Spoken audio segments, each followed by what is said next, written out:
집에서 뭔가요? 그 장자를 칠 때 바로가 꺾이죠.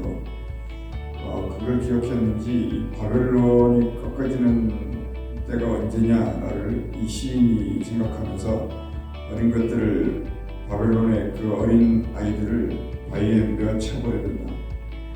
이런 식으로 그 입에 담지 못할 이 분노가 가득했는데 이것이 과연 사람의 분노였느냐 이런 생각을 하는 것입니다. 오늘 교수님 출제한 이 본문을 갖고 율법정신이라는 제도로 말씀을 나누겠습니다. 율법이 굉장히 힘이 있는 거예요.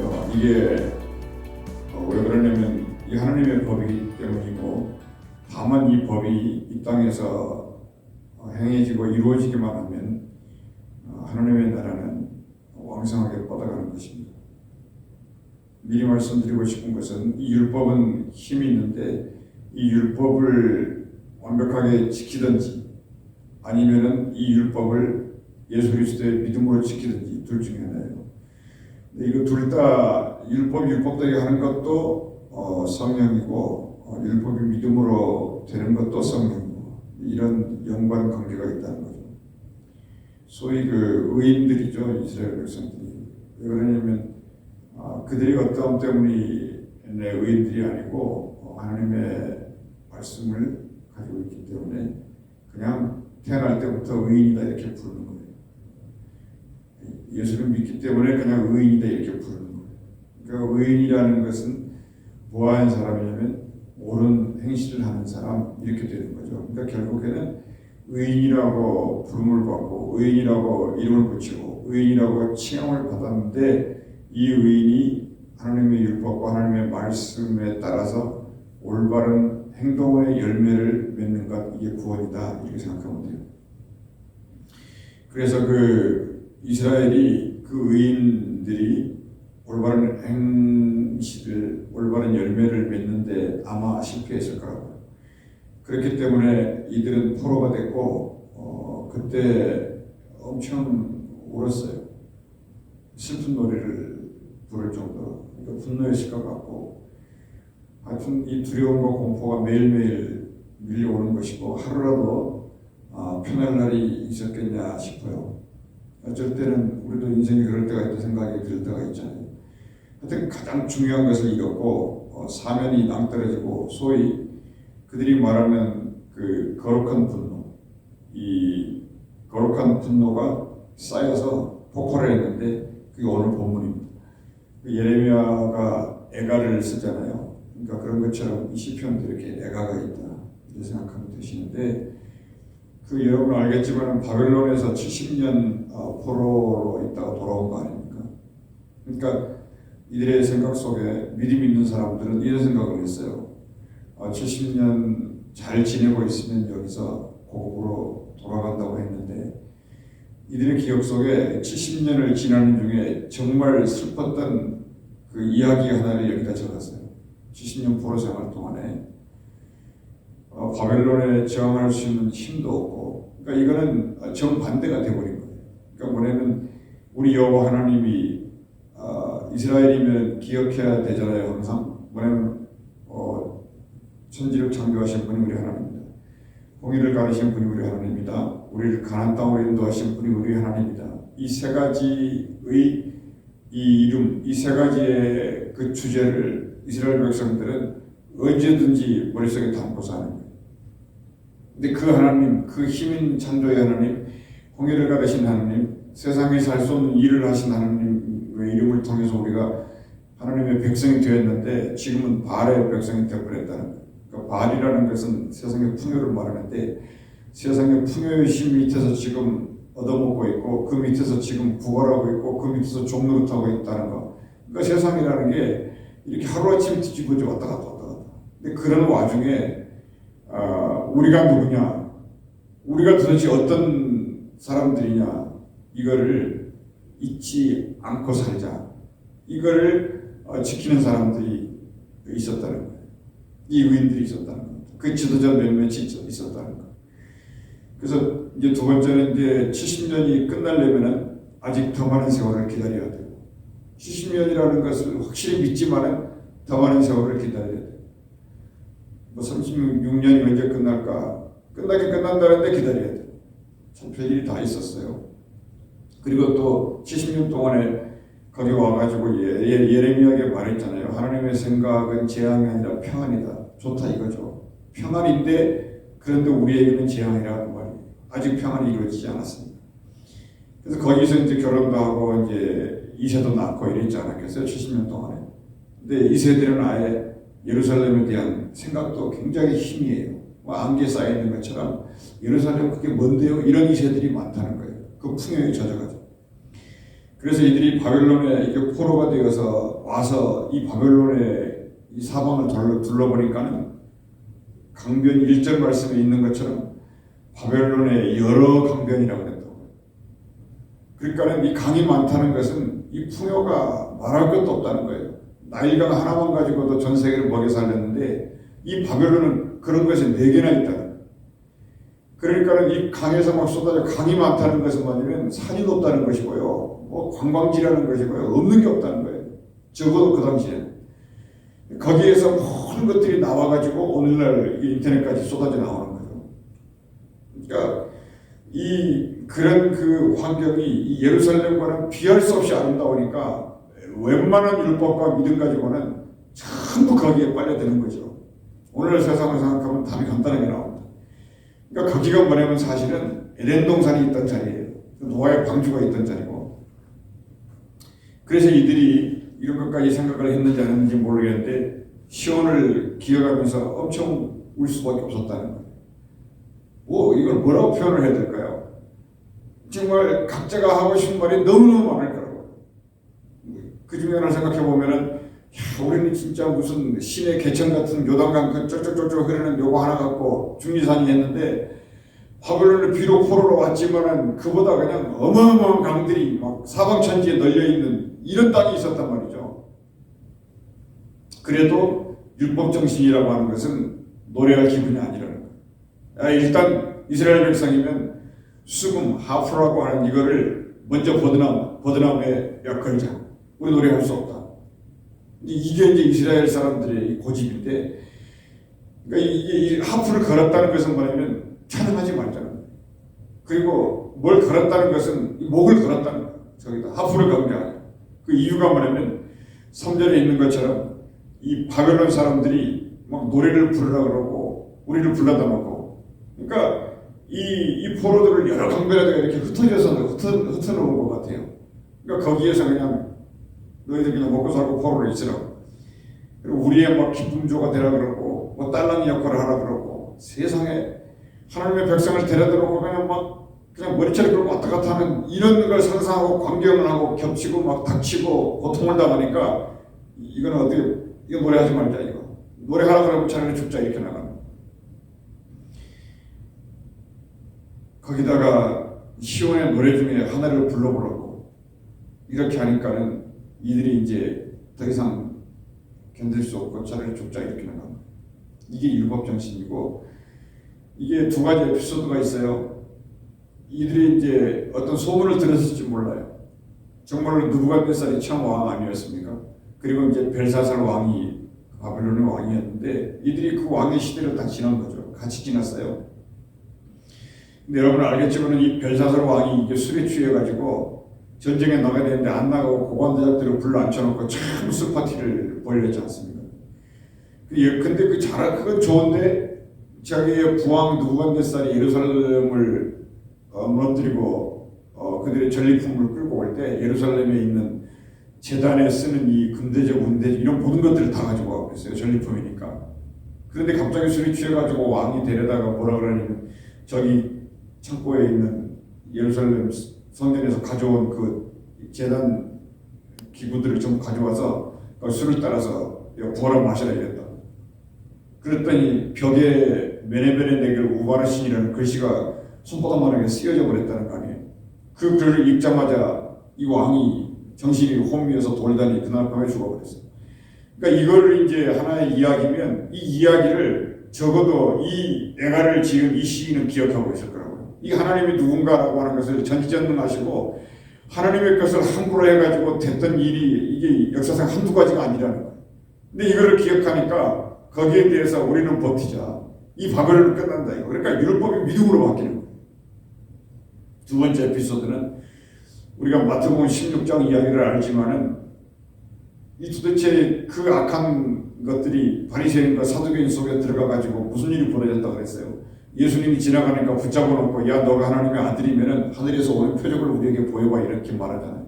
그게 오늘 똑같은 거예요. 하나님을 조롱하고 하나님을 만물에 여기고 무슨 예수님이 무슨 뭐라고 막 시험하고 예수님을 시험하고 예수님이 하나님의 아들인가 아닌가 물어보고 뭐 이런 식으로 예루살렘은 예루살렘인 거예요. 하나님의 말씀에다 두었기 때문에 그거를 거절할 수 없는 거고 부인할 수 없는 거예요. 눈에 보이는 거니까. 근데 예수님이 하나님의 아들인데 거기다 대놓고 시비를 걸고 와가지고 조롱하고 나중에는 이제 뺨을 치고 채찍을 때리고 십자가 못 박아버리고 이걸 한 거 아닙니까? 이게 세상에 하는 일이에요. 그러니까 거기다 예수님이 할 얘기가 없는 거예요. 아직 때가 안 됐으니까. 너희들에게 보여줄 게 아무것도 없어. 요나의 기적밖에는, 요나의 표적밖에는 내가 너희들 때문에 그리고 이 인류의 구원을 위해 십자가에 죽는 것 위해 요나가 그랬지 않았냐? 요나가 어떻게 살아나왔습니까? 요나가 고래 뱃속에서 물고기 뱃속에 있으면서 어떻게 살아나왔어요? 그가 하나님을 기억했다는 거 아니에요. 하나님의 말씀을 기억했다는 거 아닙니까? 기도 중에. 이건 하나님 이외에는 여기서 나를 살릴 사람이 아무도 없었다고 하는 것을 고백했다는 거 아니에요. 그러면서 하나님 앞에 그게 이제 확 깨달아져 오면서 맞다. 하나님 나를 살리겠다. 이 순간입니다. 이 순간. 이 순간에 요나가 살아난 거예요. 그리고 요나가 모든 것이 이제 마음에 확신이 들어오니까 하나님 앞에 감사 제사를 드리는 거죠. 하나님 감사합니다. 내게 빛으로 오셨습니다. 내게 하나님 응답으로 오셨습니다. 그 물고기 속에서 기도했던 하나님이 내게 대답하셨습니다. 이게 확실히 꽉 들어차니까 그때 이제 자연스럽게 감사가 나오고 거기서 물고기가 요나를 쳐야 되더라. 그러니까 때가 돼야 돼요. 예수님의 십자가가 때가 돼야 된다는 거예요. 그러니까 그와 같은 때를 놓고 예수님이 대적할 수도 있고 어떻게 한번 그냥 이렇게 할 수도 있는데 그렇지 않아요. 그냥 가볍게 말대꾸만 하고 그들을 따라버리고 마는. 그러니까 상대가 가치가 있으면 상대해주고 상대가 가치가 있으면 그냥 있다는 거 그냥 그 자리에 따라오면 되는 거예요. 이 두 개. 그러니까 오늘 여기 4절 말씀에 우리가 이방 땅에서 어찌 여호와의 노래를 부를까? 이게 그 굉장히 중요해요. 그러니까 쉬르 제호와 이렇게 되어 있는데 쉬르는 이게 막 기쁠 때 부르고 하나님을 만날 때 나오는 노래고요. 뭐 하나님에게 영광 돌리면서 막 일상을 사는 중에 콧노래로 부르는 노래가 이 노래예요. 그게 여호와의 노래라고 지금 여기다가 이 문장을 써놨는데 이 땅에서 여호와의 노래를 절대 부를 수 없다. 이 가치를 아느냐? 이걸 함부로 건드렸다가는 벨사산이 그날 밤 죽었고 그리고 바리새 사두개인들이 전부 이쪽으로 보내진 것이고 이걸 너희들이 아느냐? 이거를 단 몇 사람이라도 이 가치를 붙들는 이 율법 정신입니다. 그래서 다니엘과 에스겔이 이 포로에 같이 갔었잖아요. 말씀은 있어요.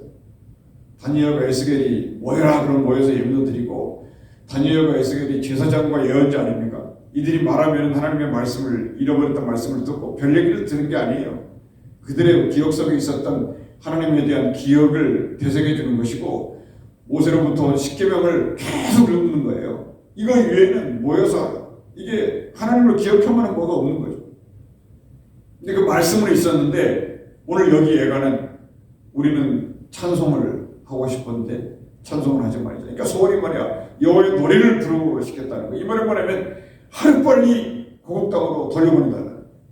우리도 마음껏 노래를 하고 수금을 타고 비판을 치고 춤을 추고 노래할 수 있는 하나님 앞에 기뻐하는 이거. 단 하루도 기쁜 날이 없었는데 이 고백을 하는 거예요. 이게 율법이었다는 거예요. 그러니까 이스라엘 백성이면은 목에 칼이 들어도 찬양을 해요. 노래를 불러요. 여호와의 노래를 우리가 가지고 있다. 그 노래는 우리가 지은 노래가 아니라는 거예요. 무슨 핸델의 메시아가 아니라는 거예요. 하나님이 직접 보여준 거를 그 감동 그 순간에 우리가 불렀던 그냥 속에서 막 터져나오는 노래였다는 거예요. 이 노래를 어떻게 저들이 부르라고 그래서 음악을 걸을 수가 있고 이들이 노래 부르라고 잔치판에 와서 여호와의 노래를 부르라고 말한다고 부를 수 있겠냐는 거죠. 그러지 못하겠다는 거예요. 그러지 못하겠다. 그러니까 이런 거예요. 이사야에 보면은 내가 이 백성은 찬송을 부르게 하기 위해서 지었다 이런 말씀이 있잖아요. 그런 말씀을 아무리 뭐라고 뭐 암송하고 그래도 여호와의 노래를 부를 수 없다. 이게 율법입니다. 그러니까 말씀이라고 하는 것이 아무 때나 뭐 역사하는 게 아니에요. 성경이 아니에요. 적재적소예요. 피리스로 툭툭툭 떨치는 의미 없어요. 여호와의 율법 이거. 여호와의 노래 이게 뭐냐면 이 바벨론에서 생긴 하나님의 율법이에요. 이런 상황에서는 절대 여호와의 노래를 부르면 안 된다. 이게 율법입니다. 선악과를 먹지 말라. 이게 똑같은 거예요. 그러니까 예루살렘을 잃어버리면 잃었다 치자.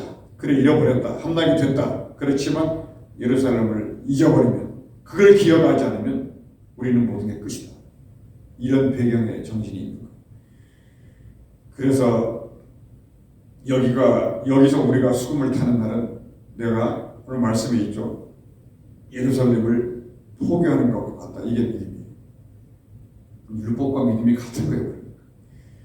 그러니까 예루살렘아 5절에 내가 너를 잊을진대 내 오른손이 그의 재주를 잊을지로다. 어떻게 이렇게 시를 쓰는지 참 놀라울 정도인데 하여튼 우리가 여기서 수금을 건들기만 하면 내가 예루살렘을 포기하는 것 같다. 이렇게 율법을 세웁니다. 이런 율법입니다. 이 오늘의 메시지 이것입니다. 그러니까 뭐 좋은 게 좋고 뭐 야 거기 가서 뭐 살아야 되지 않느냐, 뭐 숨도 좀 쉬어야 되지 않느냐, 저들이 먹여주는데 좀 그래야 되지 않느냐, 좋아요. 근데 죽을 때 죽더라도 이건 여호와의 율법이야. 절대 여호와의 노래를 아무 때나 숨 타지 마. 그러니까 생각해봐요. 그게 뭐냐면 세상의 바알의 우상 앞에 풍요 앞에서 물물 끓는 거랑 똑같은 거예요. 그러니까 이거를 좀 더 깊이 생각하고 묵상을 해보면요, 이게 결정적인 거라는 거예요. 이게 있어야 된다 이거. 뭐 술에 술 타고 물에 물 타고 사는 게 아니라 뭔가 철저한 원칙 있게 산다는 거. 이게 잊을 수 없다는 거예요. 시온 이 예루살렘을 되찾을 때까지는 더 이상 노래는 없다. 이것이 율법 정신입니다. 그러니까 이거를 이제 붙들고 바벨론에서 버티는 거예요. 아무리 맛있는 걸 먹고 아무리 좋은 걸 먹고 에덴 동산에 내 강이 사방팔방에서 흘러간다 할지라도 다 의미가 없다는 거예요. 이게 신앙.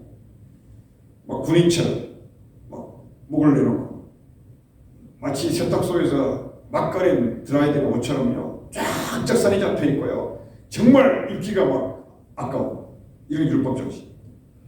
그래서 예루살렘을 잊을 수 없다. 막 그냥 여호와의 노래를 이 포로의 땅에서는 부를 수 없다. 여호와의 노래는 시온에서만 부르겠다. 막 이런 결기, 이런 결의, 이런 결단.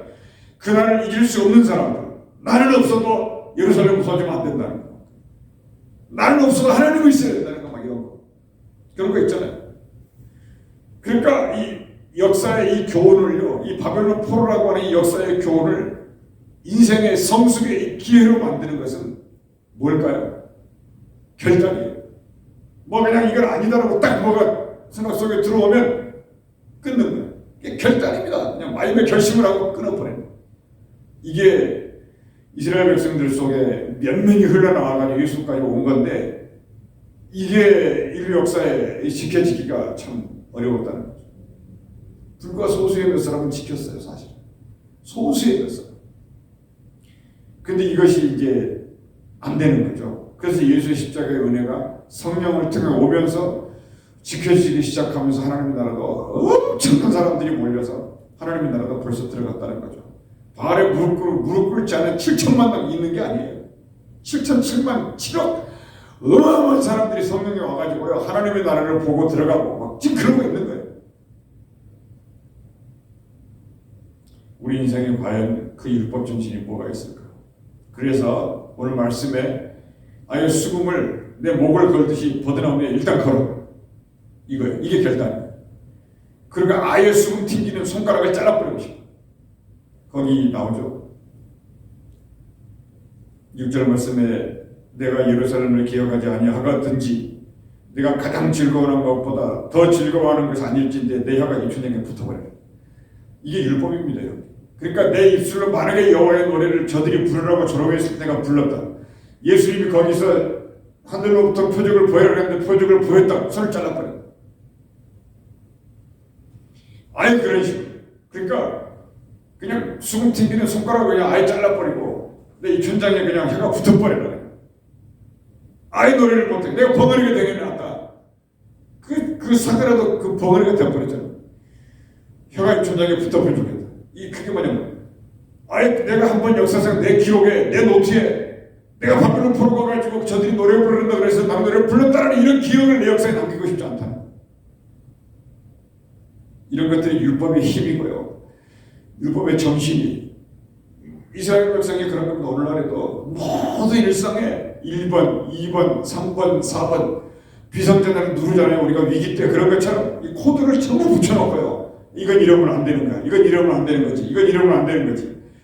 부모를 만나면 인사를 드려야 되는 건 이건 3번이야.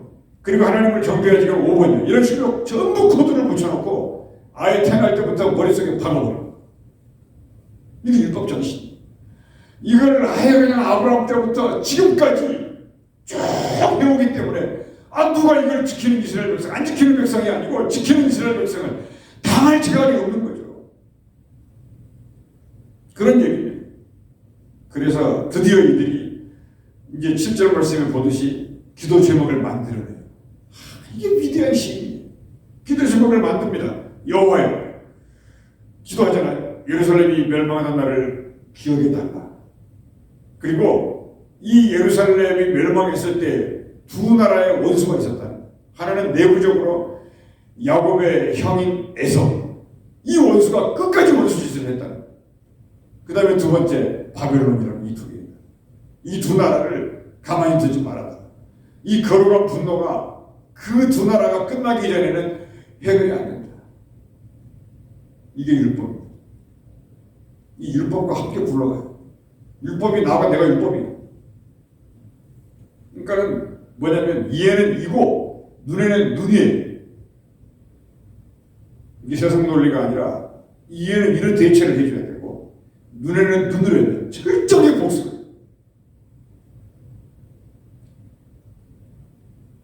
당한 대로 갚아준다. 이 예루살렘을 멸망시킨 이 성경에 기록돼 버린 이 두 나라, 이 에돔과 바벨론. 그래서 이 에돔의 말이 에돔의 입에서 나온 말이 뭐라 그랬냐면 예루살렘이 무너지는데 옆에서 보고 있으면서 도와주지는 않고 헐어버려라. 저 예루살렘을 헐어버려라. 저 예루살렘을 아예 그냥 흔적도 없이 없애버려라. 옆에서 그런 노래를 부르는 애들이 에돔 족속. 그러니까 이거를 기억하면서 분노가 가득 차니까 용서가 더 이상 안 돼. 하나님 저 에돔을 끝장내버려요. 이 기도 제목. 그다음에 두 번째 기도 제목은 실질적으로 바벨론이 예루살렘을 함락시켰잖아요. 그래서 결국은 이들의 기도가 응답이 되는데 언제 응답이 됐을까요? 예레미야의 입을 통해서 70년 후에 돌아오리라. 이게 이제 응답이 되는 건데 여러분 알다시피 고레스라고 하는 왕을 통해서 하나님이 그의 기름을 붓잖아요. 그 70년 만에 돌아오게 하는 거예요. 그래서 이 기도가 하나님에게 상달되고 응답이 됨으로써 에돔이 무너지고 바벨론이 함나게 되어버린 거 아닙니까? 그러니까 여러분 이 분노는 기도로 바뀌는데 기도는 살아있어요. 그냥 뭐 자기가 무슨 뭐 하나님인 것처럼 용서 은혜 이거는 세상에 살면서 그렇게 사는 거예요. 그러나 기도 제목이 분명한 타겟가 있어요. 오늘 제목이 율법 정신 아닙니까? 이런 게 율법이에요. 그러니까 사람이 살면서 이목구비를 가지고 있고 피가 도는데 도대체 뭐 아무것도 하지 않는다는 거. 이것은 하나님의 말씀에 반쪽을 가지고 반쪽을 버리는 생각과 똑같은 겁니다. 이 한나를 이와 같이 하나님의 말씀은 강력하니까 이 강력한 말씀의 율법을 가지고 하나님 앞에 기도하는 중에 내 결단도 있고 내가 끊어야 될 것이 뭔가도 알고 내 믿음 속에서 무엇을 해결해 받아야 될 것은 알면 하나님 앞에 기도하며 나갈 수 있는 힘이 생기는 것입니다. 기도하겠습니다. 애로우신 우리 아버지 하나님, 주의 말씀이 모든 것이 다 살아있음을 믿고 주의 말씀을 하나님의 묵상하는 중에 깨닫고 그 말씀 속에서 하시는 음성이를 우리에게 다가올 때 그 말씀을 붙들고 결단하며 결기를 보이며 하나님의 믿음을 갖고 맞서다 전투를 하는 것처럼 하나님의 믿음을 갖고 승리할 수 있는 하나님의 백성이 되도록 우리를 도와 주시옵소서. 주 예수 이름으로 기도합니다.